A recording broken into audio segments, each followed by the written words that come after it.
जे काय last lecture आहे, लास्ट लेक्चर मध्ये आपण कोणता पॉइंट बघितलाय? स्टोचिओमेट्री. ओके, स्टोचिओमेट्री.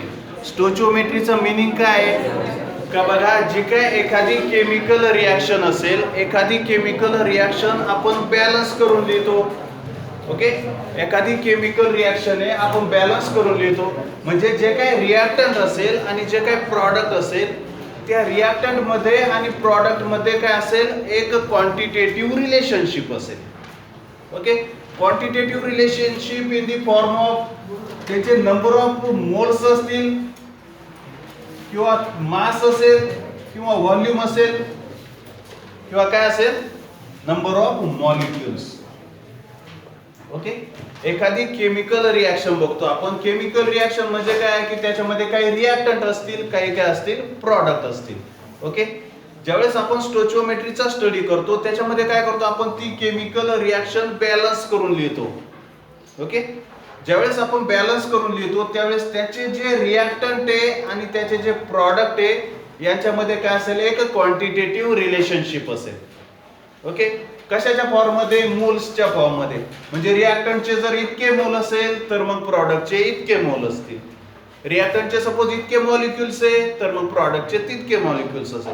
म्हणजे अशा पद्धतीने एक रिॲक्टंटचं इतकं व्हॉल्यूम आहे तर मग प्रॉडक्टचं तितकं व्हॉल्यूम असेल. ओके, अशा पद्धतीने काय असेल? एक क्वांटिटेटिव्ह रिलेशनशिप असेल. मग त्याच्यामध्ये आपण एक एक्झाम्पल पण बघितलं होतं. एक रिॲक्शन घेतली आपण आणि मग त्याच्यामध्ये आपण एक्सप्लेन केलंय की कशा पद्धतीने इन टर्म्स ऑफ व्हॉल्यूम त्याच्यामध्ये काय क्वांटिटेटिव्ह रिलेशनशिप आहे, इन टर्म्स ऑफ मोल काय क्वांटिटेटिव्ह रिलेशनशिप आहे. त्याच्यानंतर रिॲक्टंटच्या समोर आपण जो काय डिजिट लिहितो, जे काय डिजिट लिहितो, suppose 2 moles of HCl. Okay, त्या पद्धतीने मग हा डिजिट काय असेल? It is a stoichiometric coefficients. Okay, stoichiometric कोएफिशियंट्स.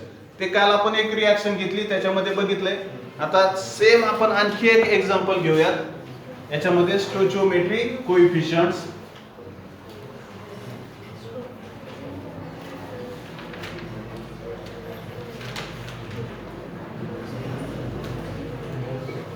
Suppose एक सिंपल रिॲक्शन आहे, nitrogen plus thrice H2, it gives twice NH3.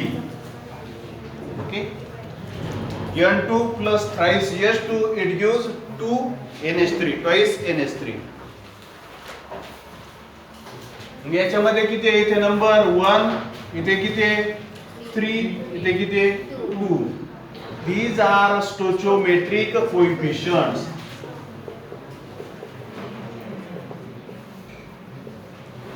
Stoichiometric coefficients. Okay, एक केमिकल रिॲक्शन दिली तुम्हाला, nitrogen plus hydrogen, it gives ammonia NH3. अतिशय simple reaction आहे. मग ही कशाच्या form मध्ये आपण कन्सिडर करू शकतो? आपण असं म्हणू शकतो की 1 mole of nitrogen, 1 mole of N2 plus 3 moles of hydrogen, 3 moles of hydrogen, it gives 2 moles of ammonia. Okay, या फॉर्म मध्ये पण कन्सिडर करू शकतो. आणखी काय? सपोज 1 मोल जर असेल त्याचं व्हॉल्यूम किती आहे? 22.4 लिटर. 22.4 लिटर. सपोज 3 मोल असेल तर त्याचं volume 3 into 22.4 litre. It gives 2 moles. It means 2 into 22.4 litre. Okay, अशा पद्धतीने. त्याच्यानंतर काय? सपोज असं कन्सिडर केलं 1 litre of nitrogen, 1 litre of nitrogen reacts with how many litre of hydrogen? Reacts with 3 litre of hydrogen, it gives 2 litre of NH3. Okay, in terms of ml, 1000 ml of nitrogen reacts with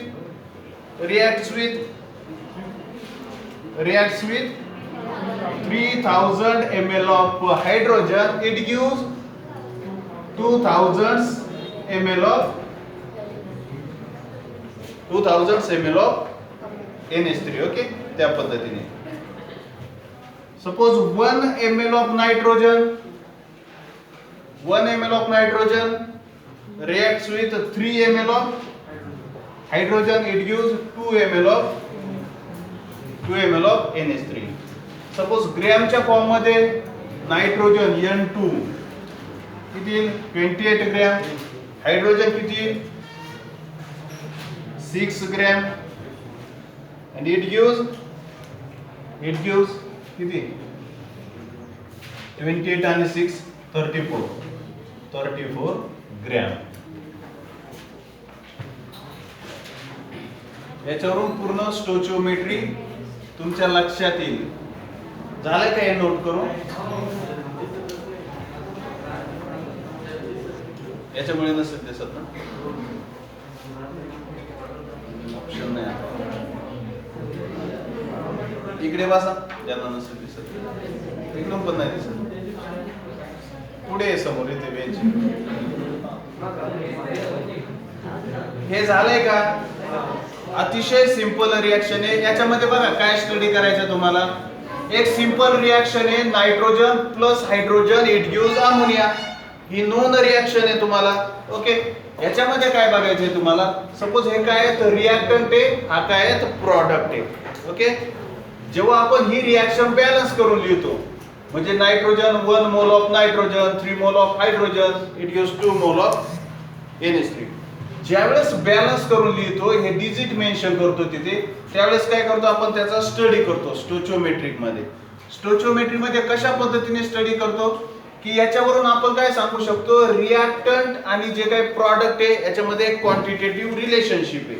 ती relationship कशा पद्धतीने, मग ती एकतर मोलच्या form मध्ये असेल, किंवा suppose व्हॉल्यूमच्या form मध्ये असेल, किंवा सपोज मासच्या फॉर्म मध्ये असेल, किंवा मॉलिक्युलच्या फॉर्म मध्ये. म्हणजे असं म्हणू शकता तुम्ही, मोल जर कन्सिडर केलं तर 1 mole of nitrogen react with 3 mole of hydrogen it gives 2 mole of NH3. Okay, त्या पद्धतीने. व्हॉल्यूमच्या फॉर्म मध्ये अशा पद्धतीने म्हणू शकता. लिटरच्या फॉर्म मध्ये असेल तर 1 litre 3 litre it gives 2 litre. This is stoichiometry. This is stoichiometry. हे जे रिलेशनशिप आहे याला म्हणतो आपण स्टोचिओमेट्री. आणि हे जे डिजिट्स आहे याच्या समोर काहीच नाही, म्हणजे इथे काय असेल 1. हे जे डिजिट्स आहे these are stoichiometric coefficients. these are stoichiometric coefficients. Okay, आणि मग हे जे काय स्टोचिओमेट्री आहे याचा पूर्ण स्टडी करून आपल्याला काय करायचं असेल, स्टोचिओमेट्रीच्या बेसिस वरती जेवढे प्रॉब्लेम्स आहेत तेवढे आपल्याला सॉल्व्ह करायचे असतील. ओके, इथपर्यंत समजले स्टोचिओमेट्री काय आहे. रिलेशनशिप असेल रिएक्टंट मध्ये आणि प्रॉडक्ट मध्ये, रिएक्टंट आणि प्रॉडक्ट मध्ये, या टर्म मध्ये असेल. ओके, आता बघूयात एक्झाम्पल्स कशा पद्धतीने असतील.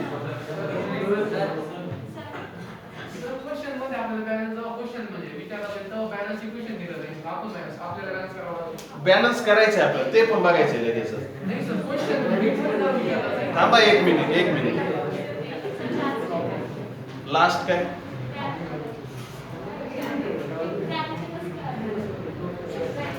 नायट्रोजन आहे, सपोज मासच्या फॉर्म मध्ये कन्सिडर करूया. तू बस एक minute. Nitrogen atomic mass 14, 2 nitrogen असेल तर N2 असेल तर 28. ओके, असं कन्सिडर केलं. समजा 28 ग्रॅम जर नायट्रोजन घेतला, किती हायड्रोजन रिक्वायर्ड आहे. हायड्रोजनचं मास किती, ॲटॉमिक मास 1 आहे, टोटल किती आहेत 6 ग्रॅम. ओके, मग इथे मला असं सांगायचंय, हा जो रूल आहे ना, हे जे लिहिलंय तुम्ही 28 ग्रॅम जर रिएक्टंट घेतला, लॉ ऑफ कन्झर्वेशन ऑफ मास जर तुम्हाला आठवत असेल, लॉ ऑफ कन्झर्वेशन ऑफ मास, जेवढं रिएक्टंटचं मास असणार आहे तेवढं कशाचं असणार आहे, प्रॉडक्टचं मास असणार आहे. मग 28 plus 6 it is 34. It is according to law of conservation of mass. Law of conservation of mass. याच्यामध्ये फक्त ग्रॅम एवढी एकच क्वांटिटी अशी आहे which is not according to stoichiometric ratio. Okay, it is depends on law of conservation of mass. जेव्हा आपण examples बघूत ना तेव्हा समजेल. हा, बोला तुम्ही. क्वेश्चन कसा आला, क्वेश्चन विचारलेला आहे तर मग सर इक्वेशन तिने बॅलन्स करून दिलेला असं तर आपल्याला क्वेश्चन इक्वेशन बॅलन्स करून मग. हा, ओके, मी सांगतो. याच्यामध्ये ना इक्वेशन तुम्हाला बॅलन्स केलेलं नसेल नाही देणार बॅलन्स करून. तुम्हाला ते इक्वेशन अगोदर बॅलन्स करायचं असेल. ओके, मग बॅलन्स केल्याच्या नंतर मग तुम्हाला काय त्याचे स्टोचिओमेट्रिक कोएफिशियंट्स असेल किंवा रिलेशनशिप असेल ते एक्झाम्पल्स आहे लगेचच. इथपर्यंत झालं का? लगेच बघू आपण कशा पद्धतीने रिॲक्शन एखादी बॅलन्स करायची. हे झालंय? ओके.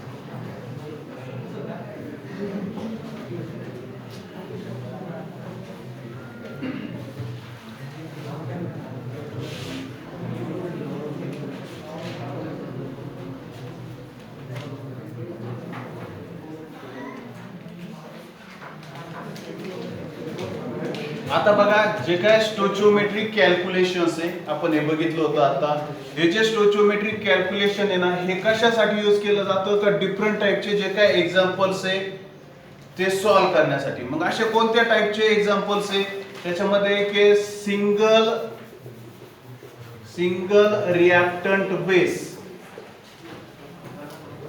काही एक्झाम्पल्स काय आहे तर सिंगल रिॲक्टंट बेस आणि काही एक्झाम्पल आहे more than one reactant base. काही एक्झाम्पल्स आहेत more than one reactant base. More than one reactant base. स्टोचिओमेट्रीचा स्टडी केला आपण. जे काय स्टोचिओमेट्रीचा डेटा असेल किंवा जे काय कॅल्क्युलेशन्स असेल ते कुठे यूज करायचे तुम्हाला स्टोचिओमेट्रीच्या बेसिसवरती जे प्रॉब्लेम्स आहेत ते सॉल्व्ह करण्यासाठी. प्रॉब्लेम दोन टाइपचे असतील. काही प्रॉब्लेम असतील सिंगल रिॲक्टंट बेस आणि काही असतील मोर दॅन वन रिॲक्टंट बेस. आता याच्यामध्ये फर्स्ट आपण कन्सिडर करणार आहे single reactant base problem. Okay, single reactant base. याच्यामध्ये काय फर्स्ट वन आहे मास mass relationship. Mass mass relationship.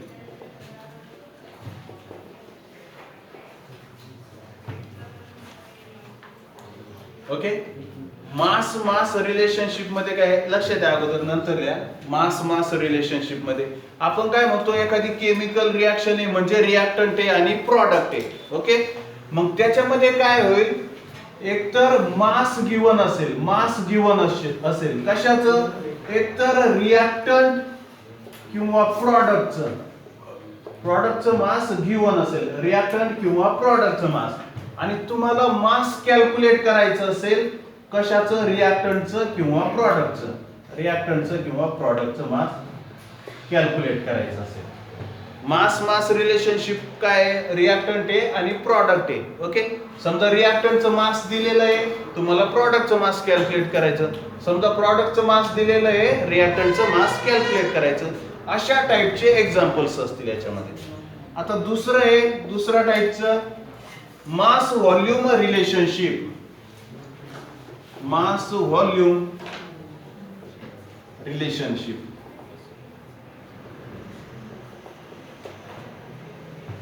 याच्यामध्ये काय असेल मास किंवा व्हॉल्यूम गिवन असेल कशाचं एकतर रिॲक्टंटचं किंवा प्रॉडक्टचं गिवन असेल आणि तुम्हाला काय कॅल्क्युलेट करायचं असेल मास किंवा व्हॉल्यूम आयदर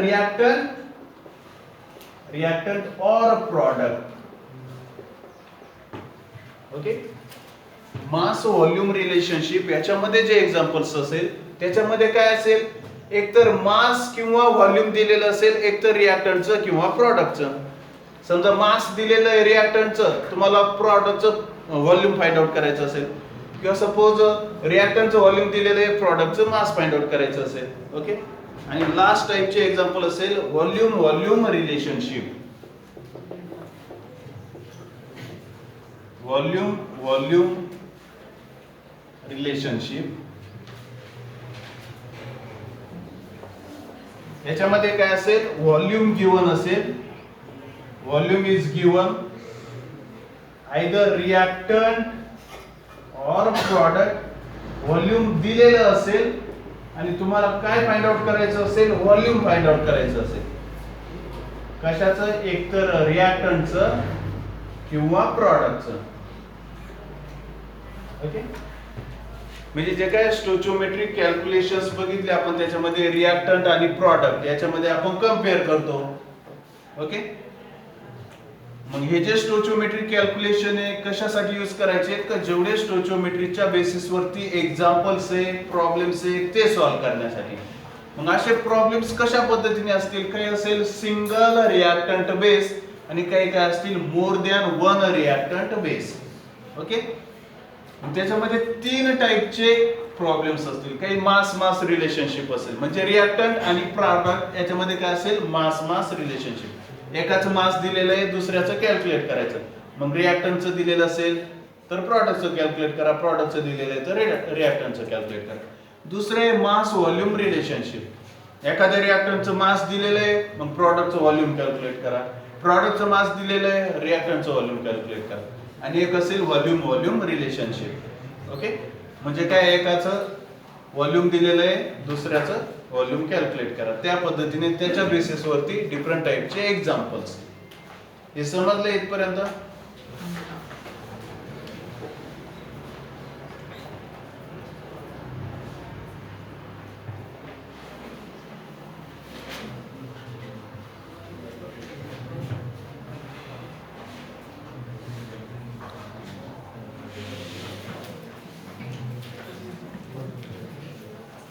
आता बघा याच्यामध्ये त्याची फी आली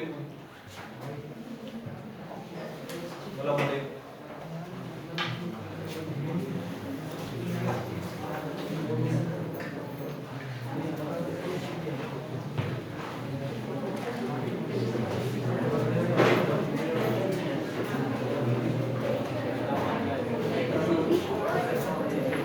आता बघा ज्यावेळेस तुम्हाला या टाइपचे एक्झाम्पल सॉल्व्ह करायचे असेल या टाइपचे एक्झाम्पल जर सॉल्व्ह करायचे असेल तर त्याच्यासाठी एक जनरल मेथड आहे.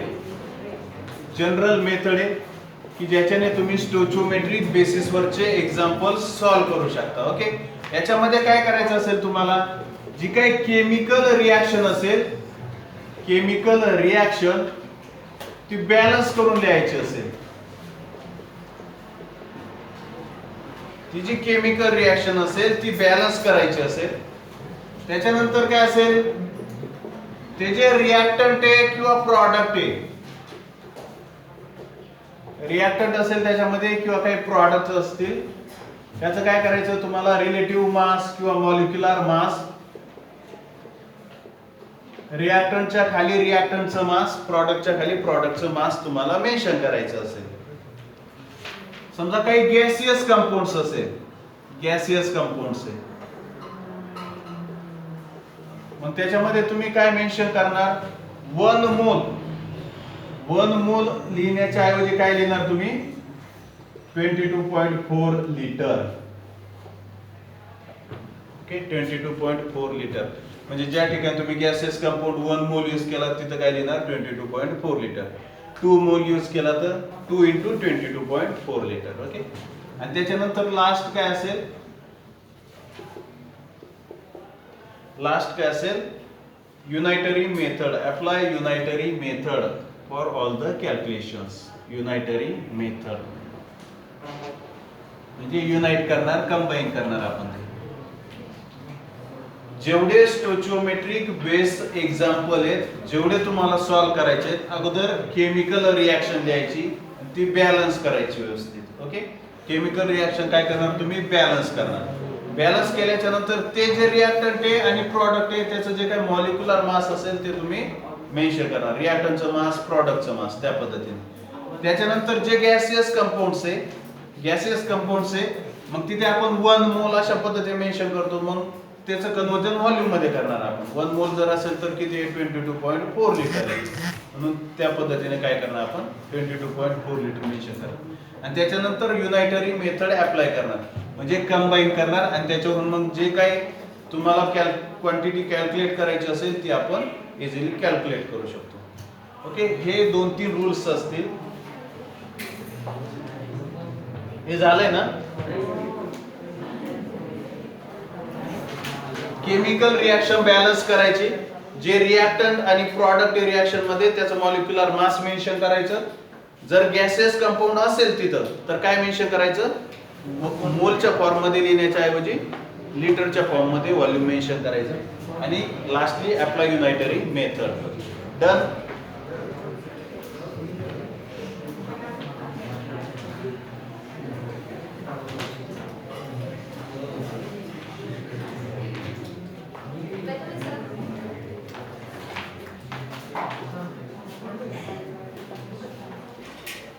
आपण बघा काही कंबशन रिॲक्शन बघतो. कंबशन रिॲक्शन मग त्याच्यामध्ये problems based on combustion reaction. Problems based on combustion reaction. Combustion कशाला म्हणतो आपण? ज्वलन. ओके, म्हणजे रिॲक्टंट घेतो, दोन रिॲक्टंट कंबाईन करतो, त्याच्यापासून तुम्हाला प्रॉडक्ट भेटेल. Combustion reaction. मग याच्यामध्ये तुम्हाला ज्यावेळेस या कंबशन रिॲक्शन बॅलन्स करायचे असतात, फॉर बॅलन्सिंग कंबशन रिॲक्शन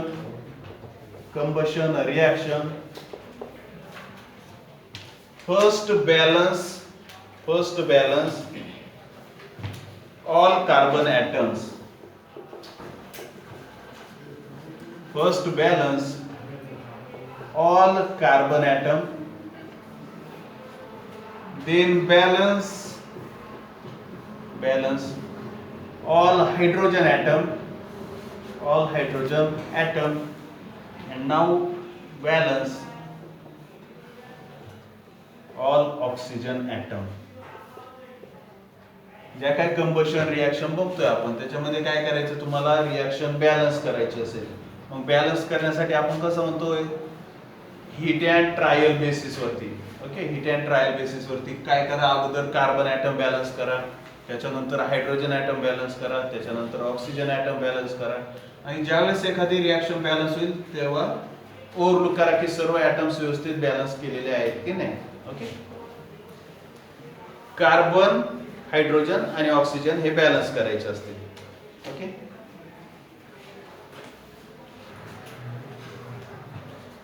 झाले.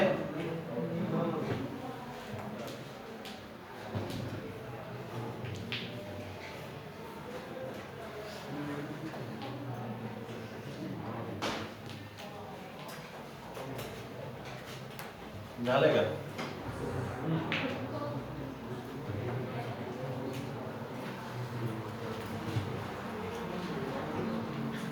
आता बघा, सपोज एखादी रिॲक्शन गिवन आहे, कंबशन रिॲक्शन ऑफ C2H6 असं म्हटलं त्यांनी. Combustion reaction of ethane C2H6, combustion reaction of ethane C2H6. Combustion reaction म्हणजे C2H6 plus O2 it gives CO2 plus H2O. तुम्हाला माहिती आहे इथेनची रिॲक्शन केली ऑक्सिजन बरोबर, कंबशन रिॲक्शन आहे, it gives CO2 plus H2O. तुम्हाला काय करायचं आहे, ही जी केमिकल रिॲक्शन आहे ती बॅलन्स करायची. केमिकल रिॲक्शन बॅलन्स करताना अगोदर काय करतो आपण? Balance carbon item. ओके, समजा ही एक सिंपल रिॲक्शन आहे, इथेन प्लस ऑक्सिजन काय फॉर्म होणार आहे? Carbon dioxide and water. पण मग इथे C2H6 चे किती मोल आहे, किंवा ऑक्सिजनचे किती मोल आहे, कार्बन डायऑक्साइडचे किती मोल आहे, हायड्रोजनचे किती मोल आहे, वॉटर मॉलिक्यूलचे, ते आपल्याला बॅलन्स करायचंय. स्टेप वाईज जायचंय. फर्स्ट आहे बॅलन्स कार्बन ॲटम. आता suppose C2H6 plus O2 it gives CO2. इथे कार्बन ॲटम किती आहेत रे? दोन आहेत. समजा रिॲक्टंट मध्ये दोन कार्बन ॲटम आहेत. मग इथं जर बॅलन्स करायचे असेल तर इथं किती रिक्वायर्ड आहे? ओके, तुम्ही काय मेन्शन करणार इथे? 2 carbon atoms plus H2O. Carbon झाले बॅलन्स 2 आणि 2. ओके, इथपर्यंत ठीक आहे. त्याच्यानंतर काय बॅलन्स करायचं असेल?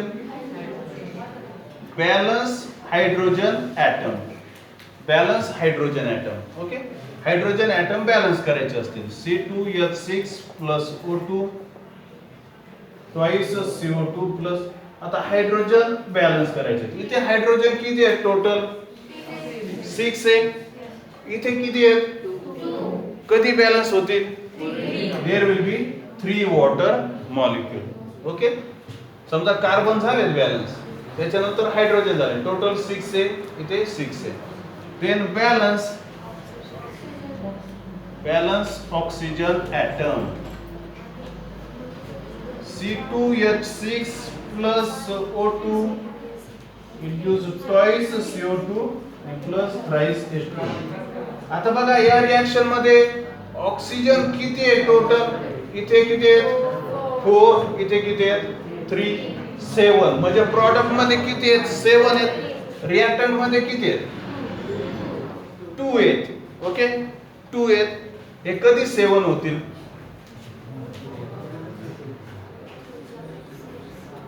कितीने मल्टिप्लाय करावं लागेल?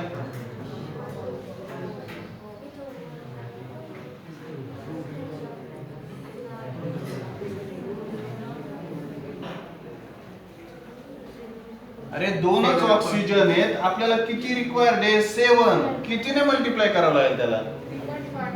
3.5. 3.5 आपण कशाच्या फॉर्म मध्ये लिहू शकतो? 7/2. 7/2. Okay, there will be 7/2 oxygen.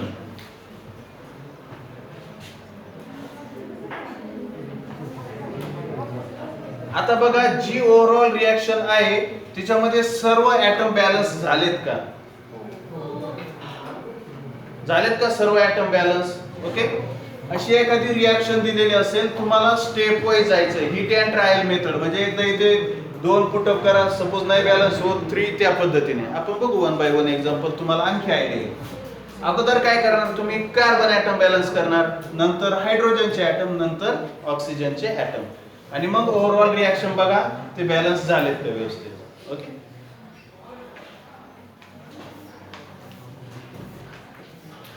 समजा तुम्हाला इथे 7.2 नसेल लिहायचं, सपोज 7 ऑक्सिजन जर लिहिलं, हिट अँड ट्रायल मेथड म्हणजे कशा पद्धतीने तुम्ही 100 स्टुडंट आहे ना, ते 100 स्टुडंट 100 टाईपने ती इक्वेशन बॅलन्स करू शकता.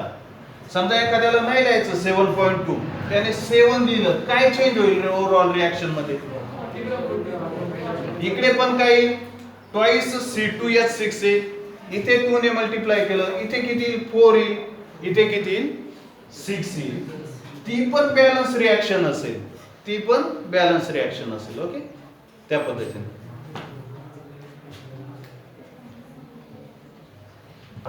आणखी 1-2 एक्झाम्पल घेऊयात म्हणजे तुम्हाला आणखी समजेल. ते जेवढे एक्झाम्पल आहे ना, प्रत्येक एक्झाम्पल मध्ये आपल्याला रिएक्शन बॅलन्स करायचीच आहे, म्हणजे तिथे तुमचे आणखी पॉइंट्स क्लिअर होतील. हे समजलंय व्यवस्थित? ओके, आता याच्या बेसिस वरती काही क्वेश्चन्स आहेत.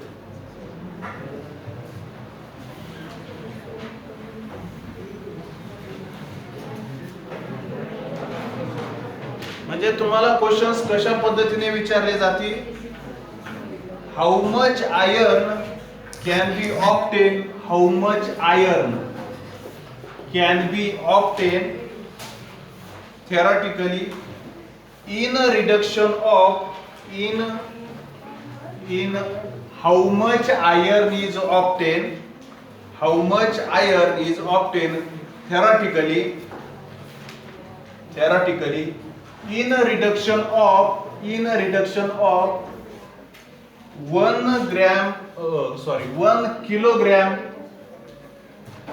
of ferric oxide, Fe2O3, ferric oxide. How much iron can be obtained in a reduction of 1 kilogram of Fe2O3?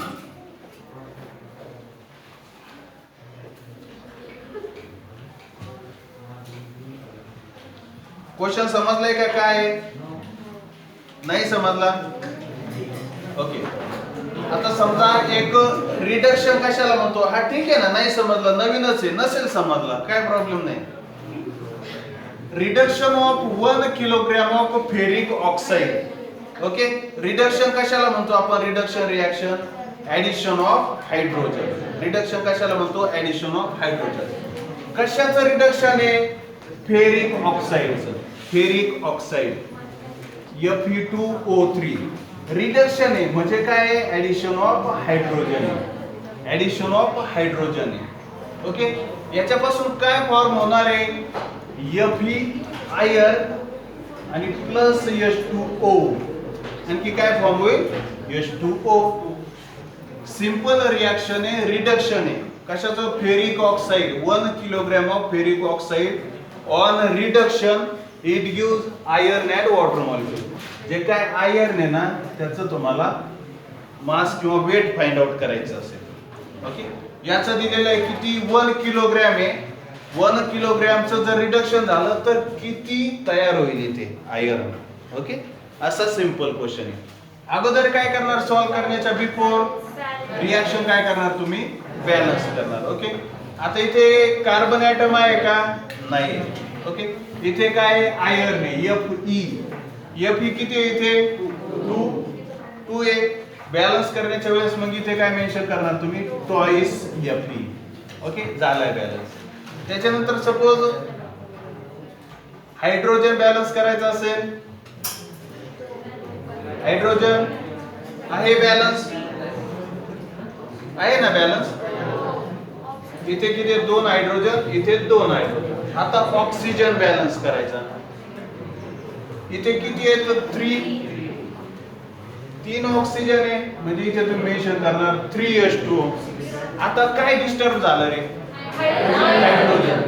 Hydrogen balance करायचा असेल आता इथे किती H2 आहे म्हटल्याच्या नंतर इथे किती टोटल 6 आहे कधी पॉसिबल आहे म्हणजे ही हीट अँड ट्रायल मेथड आहे ओके अगोदर काय केलं तुम्ही रिएक्शन बॅलन्स केली स्टोचिओमेट्री काय 1 3 2 3 हे काय स्टोचिओमेट्रिक कोएफिशियंट्स ते काय स्टोचिओमेट्रिक कोएफिशियंट्स म्हणजे तुम्ही 1 मोल फेरिक ऑक्साइड जर घेतलं 1 मोल reacts with 3 mole of hydrogen it gives 2 mole of iron plus 3 mole of water okay या पद्धतीने अगोदर काय केलं तुम्ही रिएक्शन बॅलन्स केली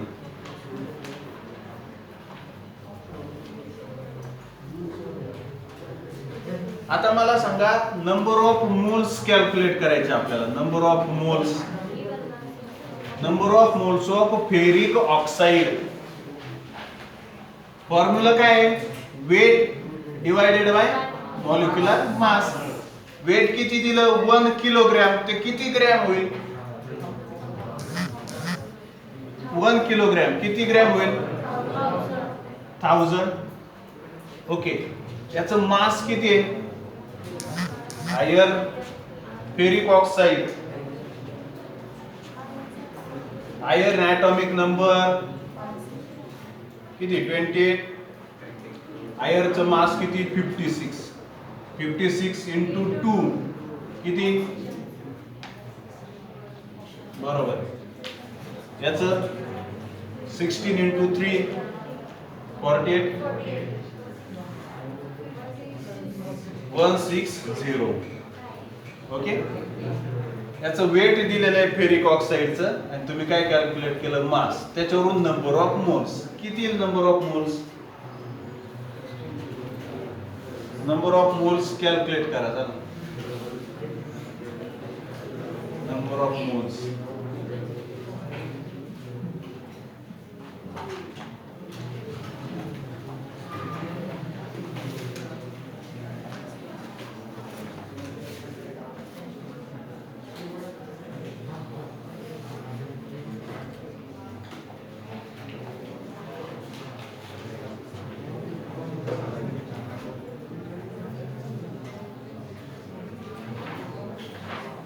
बरं ठीक आहे झालंय का जमतंय का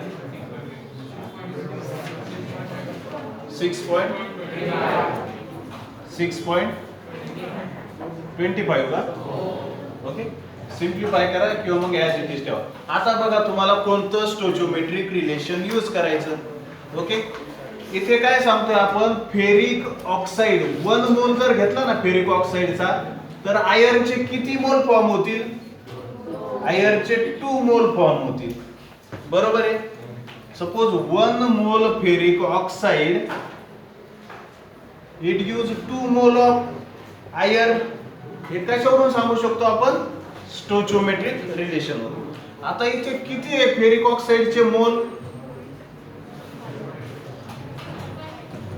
हे बरोबर आहे ना कॅल्क्युलेशन 6.25 जर मोल असेल फेरिक ऑक्साइडचे तेव्हा आयर्नचे मोल किती असतील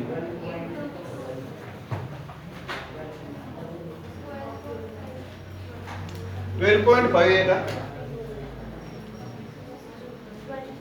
6.25 multiplied by 2, 12.5 मोल. 12.5 मोल. ओके, आता तुम्हाला काय माहिती आहे? नंबर ऑफ मोल्स कशाचे? आयर्नचे. ओके, नंबर ऑफ मोल्स माहिती आहे. Number of moles is equals to weight divided by mass.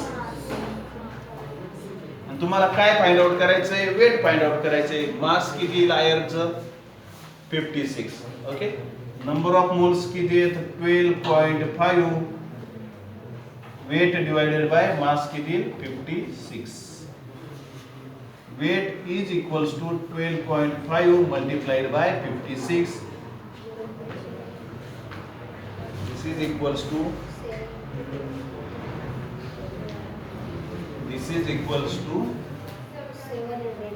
700 gram. Okay, good. 700 gram. हे कशाचं वेट असणार आहे? कशाचं वेट असेल? आयर्नचं. लिहून घ्या, पुन्हा एकदा शॉर्ट मध्ये एक्सप्लेन करतो. म्हणजे आता ही स्टेप असेल, अशा पद्धतीने स्टेप वाईज फॉलो कराल, त्यावेळेस तुम्ही कोणतं पण एक्झाम्पल सॉल्व्ह करणार.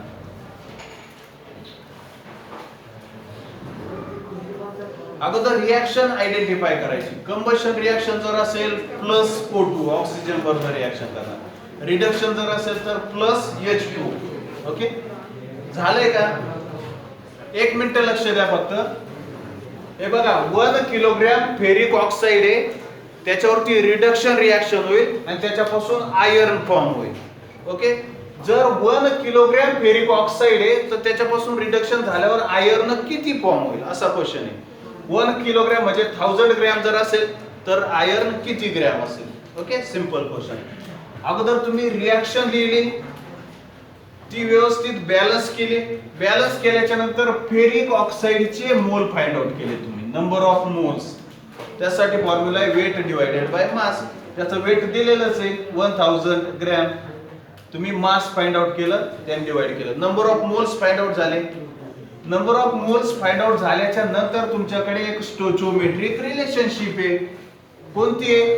जर तुम्ही फेरिक ऑक्साइडचा 1 मोल घेतला तर आयर्नचे किती मोल तयार होतील? 2. इथे फेरिक ऑक्साइडचे किती मोल आहेत? फेरिक ऑक्साइडचे किती मोल आहेत? इतके मोल आहेत, 6.25. मग आयर्नचे किती तयार होतील? 6.25 मल्टिप्लाइड बाय 2. म्हणजे काय झाले? ते आयर्नचे मोल फाइंड आउट केले. तुम्ही आयर्नचे मोल फाइंड आउट केल्याच्या नंतर काय फाइंड आउट करणार आहे? सपोज त्याच्यावरून वेट फाइंड आउट करणार आहे. नंबर ऑफ मोल्स किती आयर्नचे? 12.5. आयर्नचं मास किती आहे? 56. आणि मग त्याच्यावर तुम्ही वेट कॅल्क्युलेट केलं. ओके, समजलं? काही डिफिकल्टी असेल तर विचारा. बाकीचे जे एक्झाम्पल आहे सेम वे अशाच पद्धतीने असतील.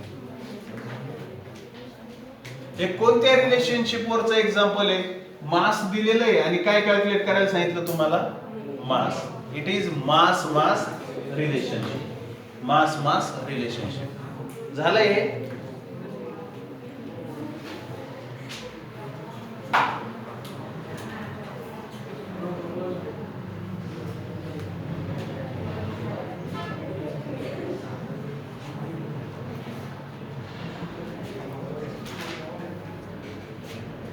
What amount of silver chloride is formed? Silver chloride. What amount of silver chloride is formed by action of 5.805 gram?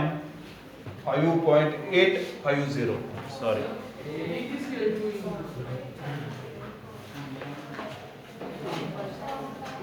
5.850 gram sodium chloride on an excess of silver nitrate, AgNO3.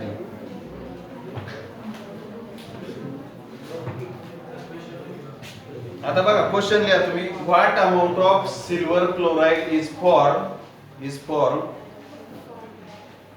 by action of 5.850 gram of sodium chloride on an excess of silver nitrate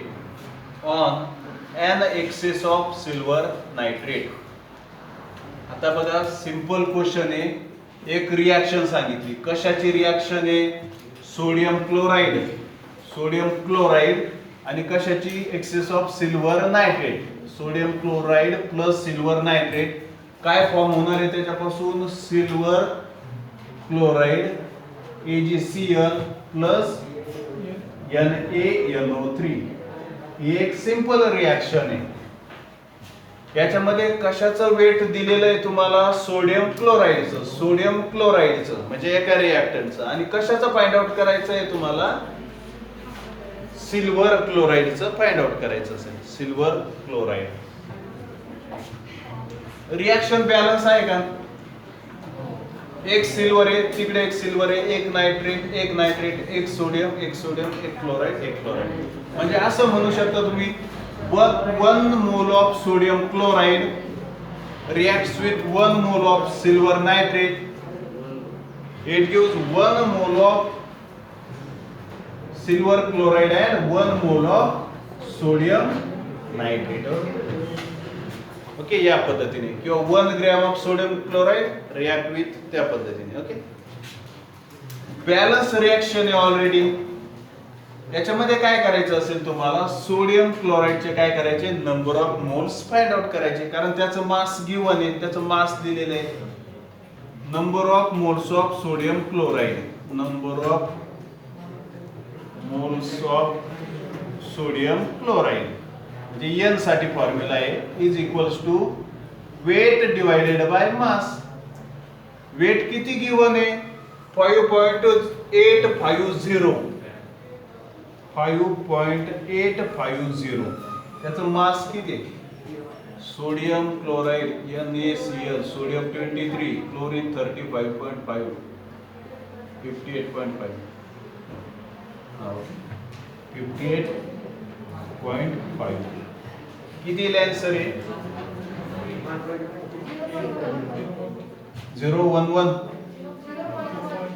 0.1 एवढंच ना? 0.1. Okay,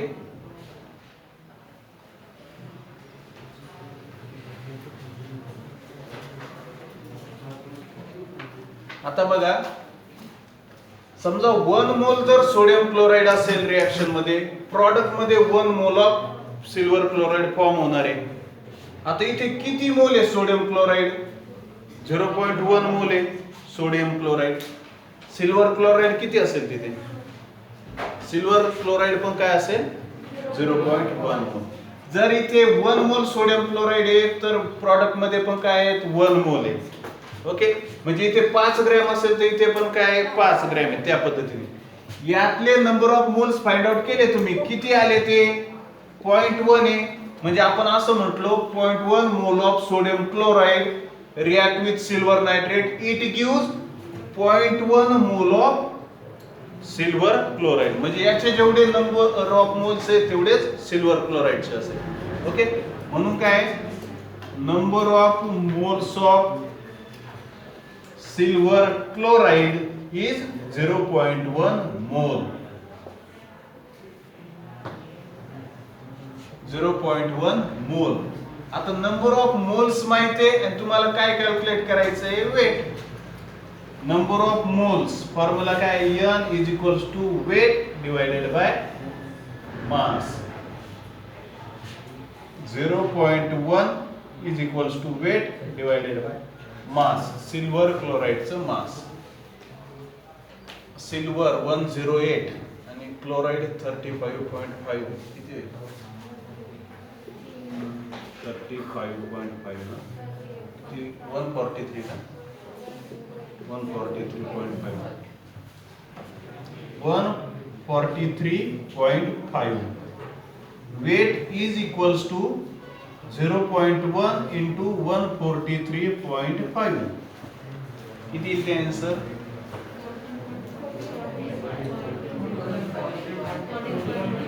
14 का 14.35 gram.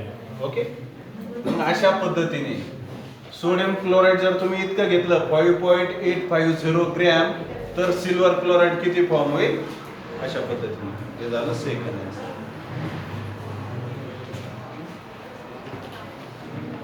दोन्ही example based on mass relationship. Mass relationship कशाला म्हणतो आपण? रिॲक्टंटचं मास दिलेलं आहे, प्रॉडक्टचं mass find out करा, किंवा प्रॉडक्टचं मास दिलेलं आहे, रिॲक्टंटचं मास फाइंड आउट करा. त्याच्या बिफोर काय करा, अगोदर रिॲक्शन व्यवस्थित बॅलन्स करा. बॅलन्स केल्याच्या नंतर काय तुम्ही ते मग स्टोचिओमेट्रिक रिलेशनशिप यूज करा. कशासाठी? क्वेश्चन सॉल्व्ह करण्यासाठी. ओके, इथे कोणतं स्टोचिओमेट्रिक रिलेशनशिप?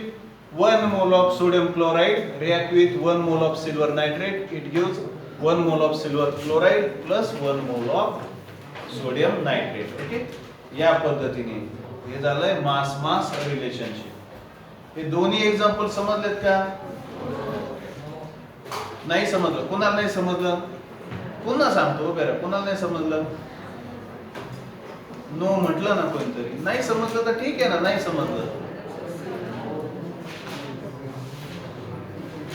म्हणजे समजलंय. बरं ठीक आहे, इथे नसेल विचारायचं, तिकडे येऊन विचारा तुम्ही बाहेर. काय प्रॉब्लेम नाही, हे समजलं असेल ना. Mass relationship. आता याच्यानंतर काय आहे? सेकंड.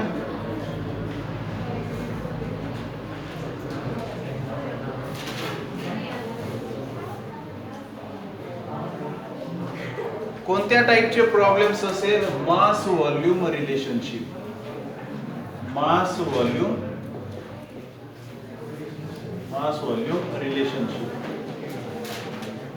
व्हॉल्यूम रिलेशनशिप त्याच्या बेसिस वरती काही प्रॉब्लेम्स आहेत.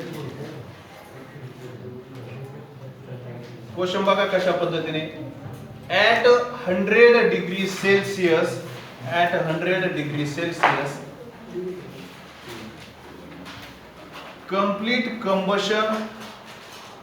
complete combustion of 3 gram ethane. Complete combustion of 3 gram ethane. What will be required volume of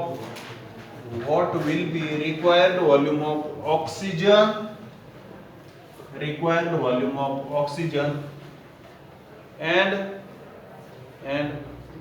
produce volume of carbon dioxide.